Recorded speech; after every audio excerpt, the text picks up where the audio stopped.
Hindi man kasama sa orihinal na ruta ang Jones Bridge, dito muna dumaan ang traslasyon kahapon. Pinapatibay pa kasi ang MacArthur Bridge na dati nitong dinadaanan. Minsan na kasing nagkaroon ng trahedya sa kalagitnaan ng pagdiriwang ng kapistahan dahil sa bumagsak na Colgante Bridge sa Naga City taong 1972. Kaya para iwas disgrasya, aayusin daw ang mga luma ng tulay. Bukod dyan, halos 50 infrastructure projects ang isa sa ilalim pa sa pagpapatibay o retrofitting ngayong taon. Live mula sa Quiapo sa Maynila, may report si Bam Alegre. Bam? Jessica, narito tayo sa Quiapo Church at narito na nga sa loob yung imahe ng Poong Nazareno. At kung maalala natin kahapon, naging issue yung pagpili sa Jones Bridge kaysa sa MacArthur Bridge. At ang malaking inisip nga raw dyan ay yung structural integrity ng mga tulay. Narito ang ulat.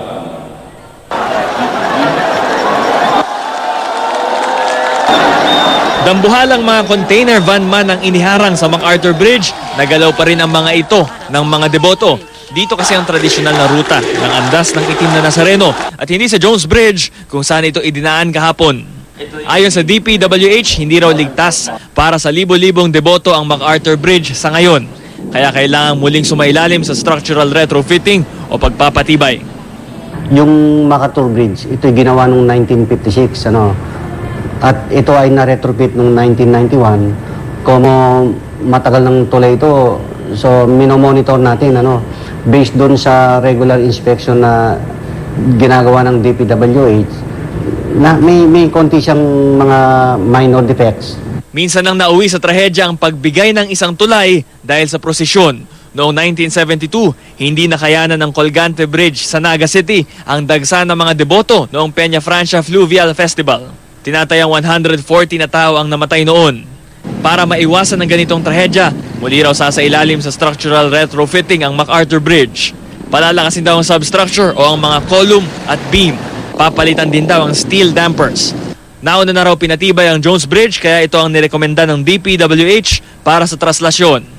335 na istruktura ang binabantayan ng DPWH at 173 sa mga ito ang sumailalim na sa structural retrofitting. May karagdagang 49 projects ang lalo pang pagtitibayin ngayong taon.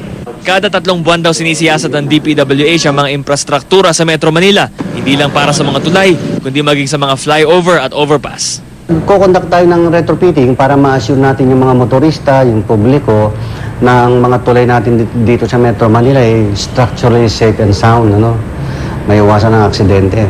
Kung meron silang napupuna na tingin nila may tulay na may depekto, ipaalam lang sa amin at imbestigahan namin, titingnan, check natin, then isa-subject natin sa mga series of tests. Kasi nga nabanggit din sa atin ng DPWH na sasailalim din sa structural retrofitting yung Magallanes Interchange sa EDSA maging ang Ayala Bridge malapit sa Malacanang. Balik sa iyo, Jessica. Okay, so ngayong klinaro na ng DPWH ng mas malinaw itong isyong ito, hindi na magkakasamaan ng loob dun sa mga hindi dinaanan nung andas, nung puon ng itim na Nazareno. Bam.